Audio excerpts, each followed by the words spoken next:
ஒருவேளை யூத மக்களுக்கு எந்த நம்பிக்கையும் இல்லை என்று தோன்றும் ஒருவேளை அது. ஆனாலும் நம்பிக்கை உண்டு. எழுப்புதலை பொறுத்தமட்டிலும் இன்றைக்கும் பரிசுத்த ஆவியானவர் சர்வ வல்லமை உள்ளவராய் இருக்கிறார். அவர் நினைத்தால் எப்படிப்பட்ட ஒரு சூழ்நிலையிலும் எழுப்புதலை அனுப்ப முடியும்.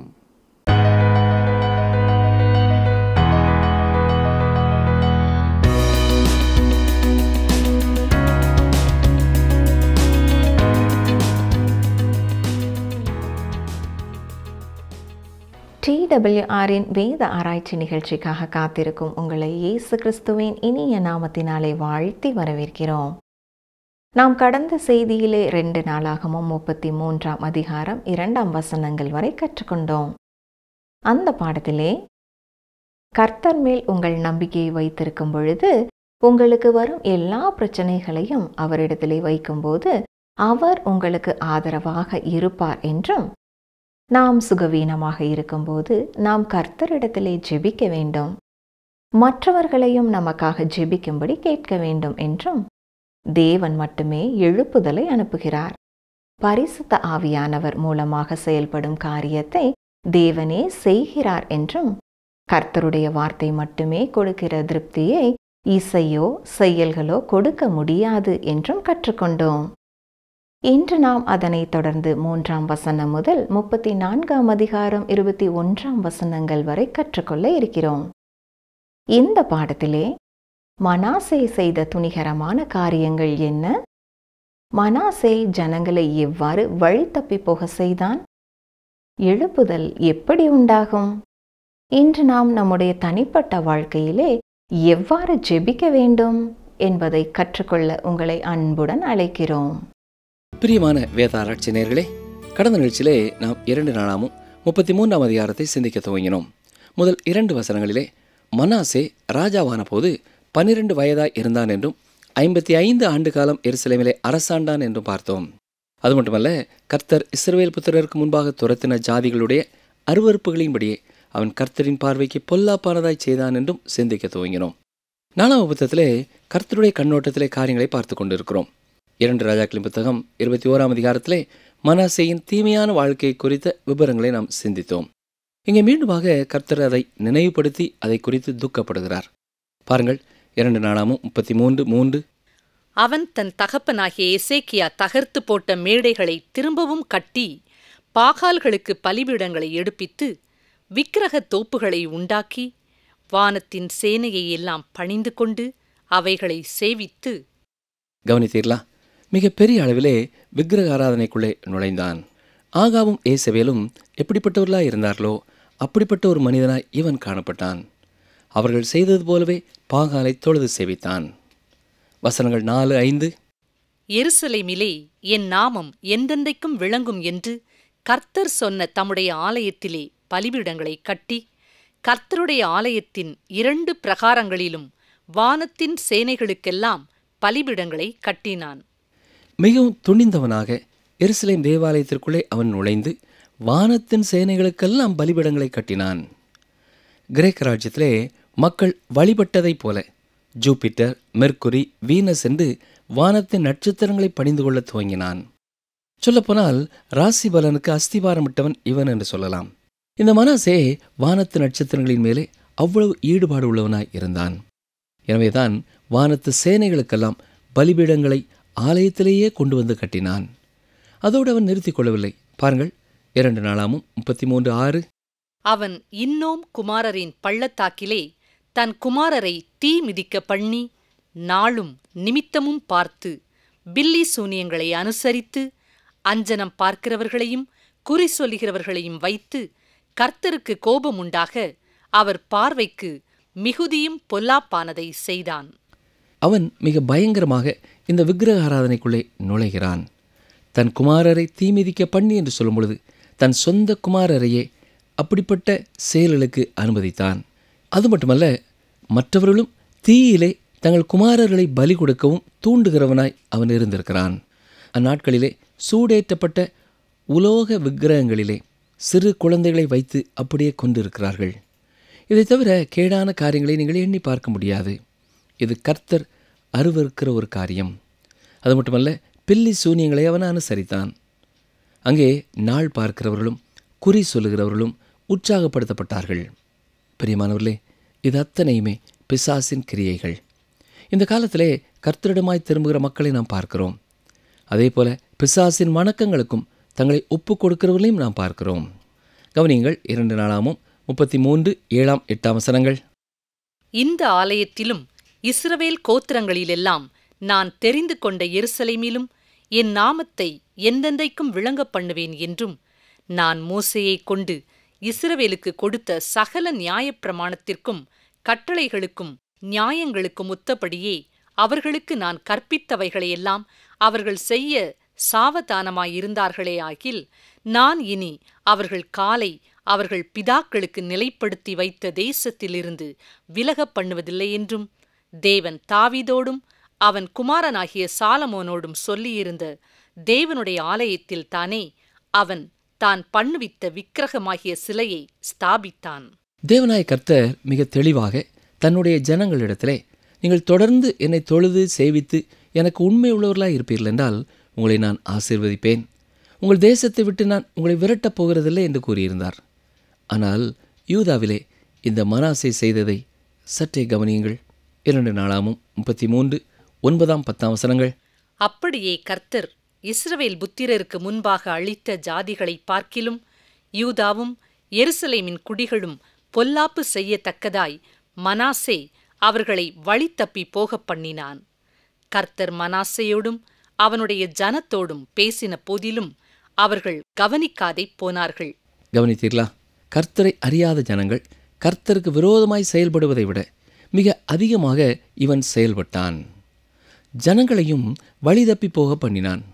பிரியமானவர்களே, இப்படிப்பட்ட வேளையிலேயும் கர்த்தர் மனாசேயோடும் அவனுடைய ஜனத்தோடும் பேசினார் என்று வாசிக்கிறோம். எப்படி பேசினார் என்பது நமக்கு தெளிவாக சொல்லப்படவில்லை.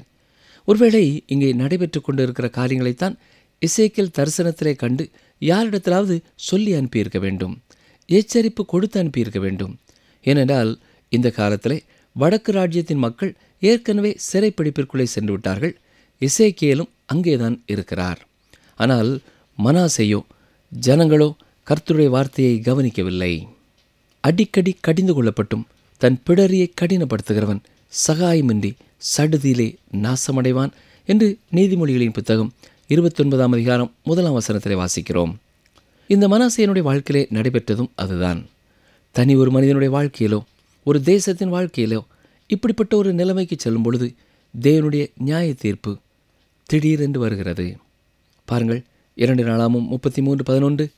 ஆகையால் கர்த்தர் அசீரிய ராஜாவின் சேனாபதிகளை அவர்கள் மேல் வரப்பண்ணினார். அவர்கள் மனாசேயை முட்செடிகளில் பிடித்து 2 வெண்கல சங்கிலியால் அவனை கட்டி பாபிலோனுக்கு கொண்டு போனார்கள். கவனித்தீர்களா? அவன் அரியணையிலே இருக்கும் அந்த காலகட்டத்திலேயே அசீரியா ராஜாவின் சேனாபதிகள் மனாசேயை பிடித்து 2 வெண்கல சங்கிலியால் அவனை கட்டி பாபிலோனுக்கு கொண்டு போனார்கள். வசனங்கள் 12-13. இப்படி அவன் நெருக்கப்படுகையில் தன் தேவனாகிய கர்த்தரை நோக்கி கெஞ்சி தன் பிதாக்களின் தேவனுக்கு முன்பாக மிகவும் தன்னை தாழ்த்தினான். அவரை நோக்கி அவன் விண்ணப்பம் பண்ணி கொண்டிருக்கிற போது அவர் அவன் கெஞ்சுதலுக்கு இறங்கி அவன் ஜெபத்தை கேட்டு அவனை திரும்ப எருசலேமிலுள்ள தன்னுடைய ராஜ்யத்திற்கு வரப்பண்ணினார். கர்த்தரே தேவன் என்று அப்பொழுது மனாசே அறிந்தான். இந்த மனிதனுடைய வாழ்க்கையிலே குறிப்பிடத்தக்க ஒரு அனுபவம் பெற்றான். தேவனுடைய இடத்திலே நம்மிலே யார் இருப்போம் என்றாலும் மனாசேயின் மேலே நம்பிக்கையை பூரணமாய் நாம் இழந்திருப்போம். அப்படியே அவனை அழித்திருப்போம். ஆனால் தேவன் அப்படி அவனை விட்டுவிடவில்லை. தேவன் பிரச்சனையை அனுப்பினார், கஷ்டத்தை அனுப்பினார், நெருக்கத்தை அனுப்பினார். பாபிலோனுக்கு சிறை கைதியைப் போல கொண்டு போகப்பட்டான். தொடர்ந்து ஜனங்கள் பாவத்திலே வாழ்ந்தபடினாலே அவர்கள் எல்லாருமே ஒரு நாள் அப்படி கொண்டு போகப்பட போகிறார்கள் என்பதற்கு அடையாளமாக தேவன் முன்னதாக இதை செய்தார். நெருக்கத்தின் மத்தியிலே மனாசே அகப்பட்டு கொண்ட பொழுது உண்மையான இருதயத்தோடு தேவனிடமாய் அவன் மனம் திரும்பினான். தேவன் அவனை மன்னித்து மீண்டுமாக அவனை அரியணையிலே அமர்த்தினார். அவன் எருசலேமிற்கு மீண்டுமாக திரும்பி வந்த பொழுது கர்த்தருடைய ஆலயத்திற்குள்ளே அவன் வைத்திருந்த விக்கிரகங்களையும் மேடைகளையும் அவன் அகற்றினான். எருசலேம் பட்டணத்தை சுத்தம் செய்தான். ஆனால் பாருங்கள், 2 நாளாகமம் 33:17. ஆகிலும் ஜனங்கள் இன்னும் மேடைகளில் பலியிட்டு வந்தார்கள். என்றாலும் தங்கள் தேவனாகிய கர்த்தருக்கென்றே அப்படி செய்தார்கள். வேறு வார்த்தைகளிலே சொல்ல வேண்டுமென்றால், ஜனங்கள் பூரணமாக தேவனிடத்திலே மனம் திரும்பவில்லை. தன்னுடைய வாழ்க்கையிலே அவ்வளவு கஷ்டங்களை அவன் அனுபவித்த பிறகும் முழுமையாக அவன் ஜனங்களை கர்த்தருக்கு நேராக திருப்ப முயற்சி எடுக்கவில்லை. இந்த காலகட்டத்திலேயும் மனாசேதான் ஆட்சியிலே இருக்கிறான். உதவியற்ற முறையிலே ஒரு கைதியாக இருந்தபொழுது பாபிலோனிலே கர்த்தர் அவன் சத்தத்தை கேட்டார். எனவேதான் அவனுக்கு இறங்கினார், அவனை விடுதலை செய்தார், மீண்டுமாக அரியணையிலே ஏற்றினார். தேவன் எவ்வளவு கிருபை உள்ளவர் என்பதை வெளிப்படுத்தினார். பிரியமானவர்களே, மனாசே அருமையான கர்த்தருடைய பிள்ளைக்கு பிறந்த ஒரு மகன். ஆனால் அவனும் கர்த்தரை விட்டு தூரம் போனான். கர்த்தர் அவனுக்கு நெருக்கத்தை அனுப்பிய பொழுது மனம் திரும்பினான். 2 நாளாகமம் 33ஆம் அதிகாரம் 21ஆம் வசனம். ஆமோன் ராஜாவாகிற போது 22 வயதாயிருந்து 2 வருஷம் எருசலேமில் அரசாண்டான். மனாசே கர்த்தரை விட்டு தூரம் போனதின் விளைவு அவனுடைய மகனுடைய வாழ்க்கையிலேயும் காணப்பட்டது. இவன் இவ்வாறு தேவனை விட்டு தூரம் போய் கர்த்தருக்கு விரோதமாக பொல்லாப்பானதை செய்ததற்கு காரணம் என்ன என்பதை நாம் அறிவோம். பிள்ளைகள் இள வயதாய் இருக்கும் பொழுது பெற்றோர் பாவத்திலேயும் துன்மார்க்கத்திலேயும் வாழ்ந்து கொண்டிருப்பார்கள் என்றால் பிள்ளைகளுடைய வாழ்க்கையிலேயும் அதே குணநலன் வருகிறது. பெற்றோர் கர்த்தரை அறிந்து கர்த்தருக்கு தங்கள் வாழ்க்கையிலே முக்கியத்துவம் கொடுக்கிற பொழுது பிறக்கின்ற பிள்ளைகள் அந்த காலகட்டங்களிலே வளருகிற குழந்தைகள் கர்த்தருக்கு பயப்படுகிற பயத்திலே வளர்க்கப்படுகிறார்கள். என்றாலும் மூத்த பிள்ளைகள் கர்த்தரை விட்டு தூரம் போனவர்களாகவே இருக்கிறார்கள். பாருங்கள், 2 நாளாகமம் 33ஆம் அதிகாரம் 22-23 வசனங்கள். அவன் தன் தகப்பனாகிய மனாசே செய்தது போல கர்த்தரின் பார்வைக்கு பொல்லாப்பானதை செய்தான். தன் தகப்பனாகிய மனாசே பண்ணுவித்திருந்த விக்கிரகங்களுக்கெல்லாம் ஆமோன் பலியிட்டு அவைகளை சேவித்தான். தன் தகப்பனாகிய மனாசே தன்னை தாழ்த்தி கொண்டது போல இந்த ஆமோன் என்பவன் கர்த்தருக்கு முன்பாக தன்னை தாழ்த்தாமல் மென்மேலும் அக்கிரமம் செய்து வந்தான். கவனித்தீர்களா? இந்த ஆமோன் மனாசேயைப் போலவே கர்த்தரின் பார்வைக்கு பொல்லாப்பானதை செய்து மனாசே பண்ணி வைத்திருந்த விக்கிரகங்களுக்கெல்லாம் பலி செலுத்துகிறவனானான். அது மட்டுமல்ல, மனாசே கர்த்தரிடத்திலே தன்னைத்தானே தாழ்த்தி கொண்டது போல இவன் தன்னை தாழ்த்தாமல் மேன்மேலும் அக்கிரம் செய்து வந்தான். நடந்ததென்ன? அவனுடைய ஊழியக்காரரே அவனுக்கு விரோதமாய் கட்டுப்பாடு பண்ணி அவனை கொண்டு போட்டார்கள். தொடர்ந்து இப்படி அவனை வெட்டி போட்டவர்களை ஜனங்கள் வெட்டி போட்டு ஆமோனின் குமாரனான யோசியாவை அவன் ஸ்தானத்தில் ராஜாவாக்கினார்கள். பிரியமானவர்களே, 2 ராஜாக்களின் புத்தகம் 34-35 அதிகாரங்களிலே யோசியா ராஜாவுடைய ஆட்சியை குறித்து வாசிக்கிறோம். இப்பொழுது தேசமானது கடைசியான பெரிய எழுப்புதலுக்குள்ளே யோசியாவின் காலத்திலே வந்தது. இது மிகவும் பிந்திப்போன காலம் என்று சொல்லலாம். அதாவது 12 மணி ஆவதற்கு இன்னும் 5 நிமிடங்கள் இருப்பது போன்ற ஒரு நிலைமை. யூதா ஜனங்கள் சிறைப்பிடிப்பிற்குள்ளே கொண்டு போகப்பட போகிறார்கள். இருந்தாலும் தேவன் அங்கேயும் ஒரு எழுப்புதலை அனுப்பினார். சிறைப்பிடிப்பிற்கு முன் நடைபெற்ற இறுதியான எழுப்புதல் அது. மனாசே மற்றும் ஆமோனின் காலத்திற்கு பிறகு இந்த எழுப்புதல் வருகிறது. அவர்கள் இருவரும் தேசத்தை மிகவும் தவறான பாதையிலே நடத்திவிட்டார்கள். ஒருவேளை யூதா மக்களுக்கு வேறு எந்த ஒரு நம்பிக்கையும் இல்லை என்று எண்ண தோன்றும் வேளை அது. ஆனாலும் நம்பிக்கை உண்டு பிரியமானவர்களே. எழுப்புதலை பொறுத்தமட்டிலேயும் இன்றைக்கும் பரிசுத்த ஆவியானவர் சர்வ வல்லமையுள்ளவராய் இருக்கிறார். அவர் நினைத்தால் எப்படிப்பட்ட தீமையான ஒரு சூழ்நிலையிலேயும் எழுப்புதலை அனுப்ப முடியும். நம்முடைய காலகட்டத்திலே ஒரு எழுப்புதல் உண்டாகுமா இல்லையா என்பது நமக்கு தெரியாது. மனித அறிவின் அடிப்படையிலே பேசினால் யூதா ராஜ்யம் இருந்த நிலைமையிலே ஒரு எழுப்புதல் வர முடியாது. ஆனால் பரிசுத்த ஆவியானவர் சர்வ வல்லமை உள்ளவர். தேவனால் எப்படிப்பட்ட ஒரு சூழ்நிலையிலேயும் செயலாற்ற முடியும். இந்த காலகட்டத்திலேயும் தேவன் ஒரு எழுப்புதலை அனுப்ப முடியும். தீமையான காலங்களிலே தேவன் செயல்பட முடியாது என்று சொல்லும்படியான எந்த ஒரு வார்த்தையும் கர்த்தருடைய வேத புஸ்தகத்திலே இல்லை. தொடர்ந்து நாம் யோசியா ராஜாவை குறித்தும் எப்படி தேவன் அவர் மூலமாய் அற்புதமாய் செயல்பட்டார் என்பதை குறித்தும் பார்க்க போகிறோம். கவனியங்கள், 2 நாளாகமம் 34 முதல் 2 வசனங்கள். யோசியா ராஜாவாகிற போது 8 வயதாயிருந்து 31 வருஷம் எருசலேமில் அரசாண்டான். அவன் கர்த்தருடைய பார்வைக்கு செம்மையானதை செய்து தன் தகப்பனாகிய தாவீதின் வழிகளில் வலது இடது புறமாக விலகாமல் நடந்தான். இன்றைக்கு அநேக ஜனங்கள் எது சரி எது தவறு என்று கேட்கிறார்கள். அதற்கு சிலர் வினோதமான விடைகள் கொடுப்பதையும் நீங்கள் கேட்டிருப்பீர்கள். இங்கே நாம் வாசிப்பதென்ன? அவன் கர்த்தருடைய பார்வைக்கு செம்மையானதை செய்தான். பிரியமானவர்களே, எது சரி என்று கர்த்தர் சொல்கிறாரோ அதுதான் சரியான காரியம், எது தவறு என்று கர்த்தர் சொல்கிறாரோ அது தவறான காரியம்.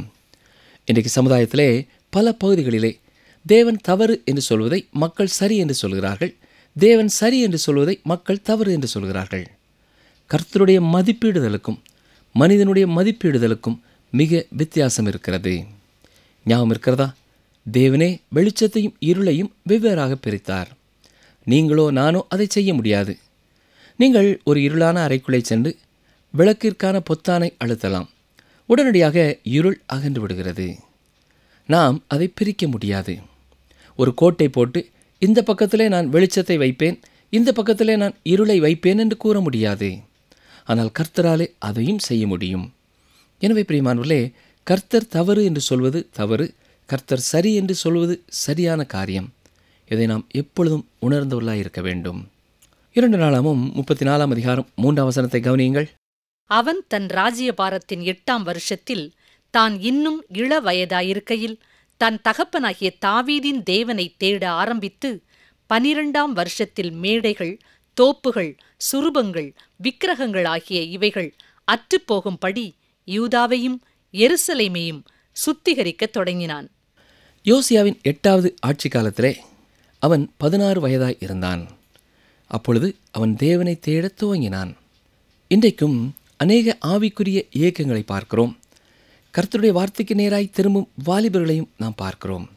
அது அவர்களுக்கு மட்டும் சொந்தமானது அல்ல என்றாலும் இன்றைக்கு கர்த்தரிடமாய் திரும்புகிறவர்களிலே அநேகர் வாலிபராயிருக்கிறார்கள். யோசியா 16 வயதாய் இருந்தபொழுதுதான் கர்த்தரை தேடத் துவங்கினான். யூதாவிலே மாற்றங்கள் ஏற்பட துவங்கிய பொழுது அவனுக்கு வயது 20. பிரியமானவர்களே, எழுப்புதலானது மறுமலர்ச்சிக்கு நேராய் ஒரு தேசத்தை வழிநடத்தும். நான் ஏற்கனவே இதை குறித்து கூறினேன். பாவம் மன்னிக்கப்படும் பொழுது நீங்கள் உங்கள் படுக்கையை எடுத்துக்கொண்டு நடக்க ஆரம்பிக்கிறீர்கள். நீங்கள் உண்மையாகவே மனம் திரும்பியிருப்பீர்கள் என்றால் நிச்சயமாக பாவத்தை விட்டு தூரமாகவே நடந்து செல்வீர்கள். நம்முடைய காலத்திலே எழுப்புதல் உண்டாகும் என்றால் இன்றைக்கு ஏற்படுகிற குடும்ப பிரிவினைகள், விவாகரத்துக்கள், பாலுறவு பாவங்கள் நிறுத்தப்பட முடியும். ஆம், கர்த்தரால் அதை செய்ய முடியும். நாம் இப்பொழுது கற்றுக்கொள்கிற வேத பகுதியானது நமக்கு உற்சாகத்தை தரும் ஒரு பகுதியாய் இருக்கிறது. யோசியா எந்த பயமும் இல்லாமல் ஒரு பெரிய மறுமலர்ச்சியை ஏற்படுத்துகிறான். தெற்கு ராஜ்யமான யூதாவை சுத்திகரித்த பிறகு அவன் வடக்கு ராஜ்யமாகிய இஸ்ரவேலுக்குள்ளும் கடந்து செல்கிறான். பாருங்கள், 2 நாளாகமம் 34 அதிகாரம் 8 வசனம். அவன் தேசத்தையும் ஆலயத்தையும் சுத்திகரித்த பின்பு அவன் தன் ராஜ்யபாரத்தின் 18ஆம் வருஷத்திலே அத்சலியாவின் குமாரனாகிய சாப்பானையும் நகரத் தலைவனாகிய மாசேயாவையும் யோவாகாசின் குமாரனாகிய யோவாக் என்னும் மந்திரியையும் தன் தேவனாகிய கர்த்தரின் ஆலயத்தை பழுது பார்க்கும்படிக்கு அனுப்பினான். யோசியா 26 வயதாய் இருக்கும் பொழுது தேவாலயத்தை பழுது பார்க்க துவங்கினான். தனது தகப்பனான ஆமோனின் காலத்திலேயும் தனது தாத்தாவான மனாசேயின் காலத்திலேயும் அது பாழ்பட்டதாய் இருந்தது. 2 நாளாகமம் 34 அதிகாரம் 9 வசனத்தையும் கவனியுங்கள். அவர்கள் பிரதான ஆசாரியனாகிய இல்க்கியாவினிடத்தில் வந்து வாசற்படியை காக்கிற லேவியர் மனாசேயிலும் எப்ராயிமிலும் இஸ்ரவேலில் மீதியானவர்கள் எல்லாரின் கையிலும் யூதா பென்யமீன் எங்கும் சேர்த்து எருசலேமுக்கு திரும்பி தேவனுடைய ஆலயத்திற்கு கொண்டு வந்த பணத்தை ஒப்புவித்து, மனாசேயும் எப்ராயிமும் இஸ்ரவேல் ராஜ்யத்தில் உள்ள கோத்திரங்கள். இந்த குறிப்பிட்ட காலத்திலே வடக்கு ராஜ்யமான இஸ்ரவேலில் உள்ள மக்கள் எல்லாரும் அசீரியா தேசத்திற்கு சிறைப்பிடிக்கப்பட்டு கொண்டு போகப்பட்டு விட்டார்கள். ஒரு சிலர்தான் ஆங்காங்கே அந்த தேசத்திலே வாழ்ந்து வந்தார்கள். காணாமல் போன கோத்திரங்கள் என்று இன்று அழைக்கிற அந்த மனாசேயின் கோத்திரத்தில் உள்ளவர்களும் எப்ராயிமின் கோத்திரத்தில் உள்ளவர்களும் தான் தேவாலயத்தை பழுது பார்க்க பணத்தை கொடுத்து அனுப்புகிறார்கள். இப்பொழுது தேவாலயம் சீரமைக்கப்படுகிறது. அப்பொழுது மிக அற்புதமான ஒரு காரியத்தை அவர்கள் கண்டெடுக்கிறார்கள். கவனியுங்கள், 2 நாளாகமம் 34:14. கர்த்தருடைய ஆலயத்துக்கு கொண்டு வரப்பட்ட பணத்தை அவர்கள் எடுக்கிற போது மோசேயை கொண்டு கட்டளையிடப்பட்ட கர்த்தருடைய நியாயப்பிரமாண புஸ்தகத்தை ஆசாரியனாகிய இல்க்கியா கண்டெடுத்தான். கவனித்தீர்களா? இந்த காலத்திலே நாம் அநேக வேத புஸ்தகங்களை வைத்திருப்பது போல அந்நாட்களிலே இல்லை. ஒரு சில நகல்கள் தான் இருந்திருக்கின்றன. இப்பொழுது கர்த்தருடைய வார்த்தை கண்டெடுக்கப்பட்டு விட்டது. இதன் பொருள் என்ன? மக்கள் கர்த்தருடைய வார்த்தையை வாசிக்கிற பழக்கம் உள்ளவர்களாக இல்லை. அதற்கு கீழ்ப்படுகிற பழக்கமுள்ளவர்களாகவும் இல்லாமல் இருந்திருக்கிறார்கள். ஆனால் கர்த்தருடைய வார்த்தையை குறித்த சிறிய அறிவு அவர்களுக்கு இருந்தபடினாலே தான் அதை கண்டெடுத்து ராஜாவினிடத்திலே கொண்டு போகிறார்கள். வசனங்கள் 18-19. ஆசாரியனாகிய இல்க்கியா என் கையில் ஒரு புஸ்தகத்தை கொடுத்தான் என்பதை சம்பிரதியாகிய சாப்பான் ராஜாவுக்கு அறிவித்து ராஜாவுக்கு முன்பாக அதை வாசித்தான். நியாயப்பிரமாணத்தின் வார்த்தைகளை ராஜா கேட்டபோது அவன் தன் வஸ்திரங்களை கிழித்துக்கொண்டு என்று சொல்லும் பொழுது அது மிகவும் அதிகமான உணர்ச்சியின் வெளிப்பாட்டை காட்டுகிறது. முதல் முறையாக அவன் கர்த்தருடைய வார்த்தையை கேட்டபொழுது தானும் தங்கள் ஜனங்களும் கர்த்தருடைய கட்டளைகளை விட்டு எவ்வளவு தூரமாய் போய்விட்டார்கள் என்பதை உணர்ந்து கொண்டார்கள். ஆம் பிரியமான சகோதரனை சகோதரியே, வேதம் நம்மை நமக்கு காட்டும் கண்ணாடியாயிருக்கிறது. வேதத்தை கேளாதவரை, வேதத்தை வாசியாதவரை நாம் கர்த்தரை விட்டு எவ்வளவு தூரம் உள்ளவர்களாக இருக்கிறோம் என்பதை உணர்ந்து கொள்ள முடியாது. எனவேதான் இந்த நிகழ்ச்சிகள் மூலமாகவோ அல்லது தனியாக நீங்கள் கர்த்தருடைய வசனத்தை வாசிக்கும் பொழுதோ உங்களை உங்களுக்கு தேவன் காட்டுகிறார். உங்களுடைய வாழ்க்கையிலே கர்த்தர் என்ன எதிர்பார்க்கிறார் என்பதை உங்களால் உணர்ந்து கொள்ள முடிகிறது. கவனியுங்கள் 2 நாளாமும் 34-20-21 வசனங்கள். இல்க்கியாவுக்கும் சாப்பானின் குமாரனாகிய அகிக்காமுக்கும் மீகாவின் குமாரனாகிய அப்தோனுக்கும் சம்பிரதியாகிய சாப்பானுக்கும் ராஜாவின் ஊழியக்காரனாகிய அசாயாவுக்கும் கட்டளையிட்டு சொன்னது, கண்டெடுக்கப்பட்ட இந்த புஸ்தகத்தினுடைய வார்த்தைகளின் நிமித்தம் நீங்கள் போய் எனக்காகவும் இஸ்ரவேலிலும் யூதாவிலும் மீதியானவர்களுக்காகவும் கர்த்தரிடத்தில் விசாரியுங்கள். இந்த புஸ்தகத்தில் எழுதியிருக்கிற எல்லாவற்றின் படியையும் செய்யும்படிக்கு கர்த்தருடைய வார்த்தையை நம்முடைய பிதாக்கள் கைக்கொள்ளாதே போனபடியினால் நம்மேல் மூண்ட கர்த்தருடைய உக்கிரம் பெரியது என்றான். கர்த்தருடைய வார்த்தைக்கு நேராய் திரும்பும் பொழுது அங்கே எழுப்புதல் ஆரம்பமாகிறது. வேறு எந்த ஒரு காரியமும் எழுப்புதலை உண்டு பண்ண முடியாது. இன்று நம்முடைய காலகட்டத்திலே பிரச்சனை என்ன? ஏன் நாம் எழுப்புதலை காண முடியவில்லை? காரணம் மிக எளிமையானது. இன்றைக்கு சபைகள் கர்த்தருடைய வார்த்தையை புறக்கணித்து விட்டது.